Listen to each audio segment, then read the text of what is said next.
اول شيء السلام عليكم ورحمه الله وبركاته. شلونكم؟ عساكم طيبين. طبعا يا جماعه قبل كل شيء موجود رابط التليجرام جروب، كل شيء موجود بالوصف، رابط تليجرام سنابي كل شيء راح احطه بالوصف. قبل كل شيء اللايك والاشتراك، هذا اهم شيء عندي قبل لا نبدا المقطع. طيب، عندنا اليوم اسئله المتابعين راح يقراها من اليوتيوب من تليجرام وفي اشياء ثانيه. اول سؤال طبعا مو سؤال، هذه واحد يقول او بنت ما ادري، صراحه انت انسان محترم، احييك على اسلوبك، عجيب انك مو مشهور حتى اسلوبك حلو، يعني لو دخلت او دشيت اي موضوع تكون محبوب. شكرا. شوفوا الناس الطيبه يا جماعه، شوفوا الناس الطيبه. طبعا متابعيني كلهم طيبين ان شاء الله فيهم خير. شكرا شكرا شكرا، تحياتي. السؤال الاول يقول عزوز اتمنى ترد علي باسرع وقت، عادي استخدم الاوفيجي مع البصل؟ لا ما يصير.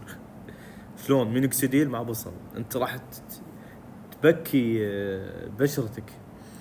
السؤال الثاني يقول عزوز انا صار لي يومين تركت الزيت الزيتون يعني والثوم، والحين بستخدم البصل، تكفى البصل فيه فوائد لنبات اللحيه؟ طبعا اكيد، البصل اسرع طريقه لنبات اللحيه، جربوها، نزلت مقطع عنها اكيد. السؤال الثالث وش الحل مع الشعر الخفيف الناعم؟ يعد الاوفوجين بعد الاوفوجين، كيف يثقل لي شهرين على الاوفوجين جاب نتيجه لكن خفيف. انا ما انصح بالاوفوجين، انا علمتكم من زمان يا جماعه، انصحكم بالهيرجرو والدير مارولر وحبوب البيوتين وكفى. اللي ما عنده فلوس ومره يستخدم البصل لين الله يفرجها عليه. اقدر استخدم مع الدير مارولر، احط الدير ما بعدها بنص ساعه احط البصل؟ اي يصير يا جماعه، بعد 10 دقائق، بعد مو نص ساعه. السؤال دقيقة خلينا ندور السؤال. عندنا واحد شوف شنو يقول عزوز تكفى، توني راجع من الحلاق ابي احدد الشنب، وشال الشنب بالحلاق بكبره، والحين شلون ارجع الشنب؟ ما ترجع بيوم وليلة، استخدم الهير جرو افضل شيء، انا انصح بالهير جرو، اني جربته. السؤال الثالث انا من يوم شريت الهير جرو استخدمته مرة في اليوم لكن ما عندي حبوب، عادي ولا لازم حبوب؟ لا عادي، هو الشيء الاساسي الهير جرو بس، الحبوب والدير مولر والاشياء هذه مساعده جدا، مساعده جدا جدا، وانا اقول اني ضروريه بعد. في واحد يقول لازم حبوب ولا عادي؟ مثل ما قلت انا رديت على السؤال. حاب اسالك يعني كم دقيقه افرق على الشنب واللحيه؟ اذا تقصد الهير جرو تفرق عادي، ما في وقت ماي لين تحس انه جاء اللحيه كامل. في واحد يقول انه ما عنده شنب استخدم الهير جرو، كما اخليه على الوجه الهير جرو. الوجه يا جماعه تخلون الهير جرو 3 ساعات، انا اخليه 4 ساعات عادي، ما في وقت، 3 4 عادي. زيت جوز الهند اذا ينفع حط لايك. جوز الهند ينفع يا جماعه، زين جوز الهند.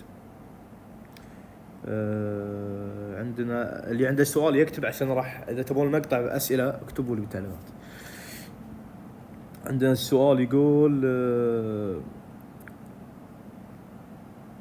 الروزميري كيف؟ حلو الروزميري، من افضل الزيوت اللي انصحكم تشترونها، من افضل الزيوت، في نفس ماده المونوكسيديل عفوا. والله تستاهل مليون متابع مشترك عندك من زمان حبيبي. يا هذه الناس الطيبه يا جماعه، والله ما ادري ايش اقول لكم، انا صراحه والله منحرج منكم جدا. طيب في ناس قاعد تسال عن الطول، اذا تبغون انزل اسئله عن الطول قولوا لي. عزوز انا سويت ماي بصل كل 12 ساعه ارش بوجهي حاطه عفوا انقطع السناب تصوير.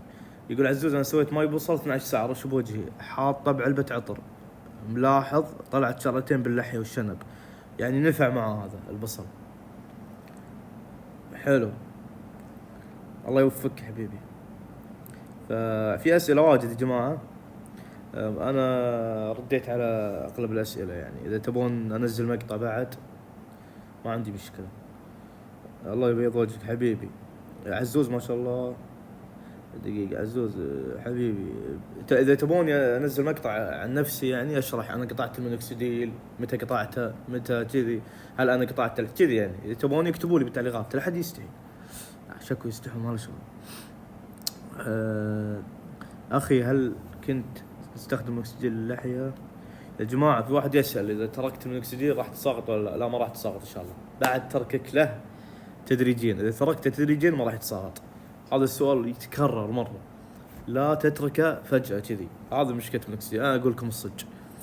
بس يا جماعه لا تنسوا اللايك والاشتراك، ضروري اللايك والاشتراك. اللايك والاشتراك، لا احد ينسى اللايك والاشتراك. بس الروابط يا جماعه رابط التليجرام موجود تحت، 24 ساعه نسولف احنا، اللي بيسولف. عندي سناب وكل شيء، عندي كل شيء موجود، وعندي رابط انتساب اشتركوا فيه يا جماعه الله يخليكم. يعني اللي اقول لكم كذا رابط موجود، اول شيء رابط انتساب، كلكم اشتركوا يا جماعه. حياكم الله، والله يسعد كل من يكتب تعليق حلو. اللايك والاشتراك هذا اهم شيء عندي. بس هذا اخر الشيء اللي عندي. اذا تبون شنو تبون انزل مقطع اكتبوا لي. مع السلامه. تبون شيء ولا في امان الله؟ اي شيء تبون اكتبوا لي. شاهي.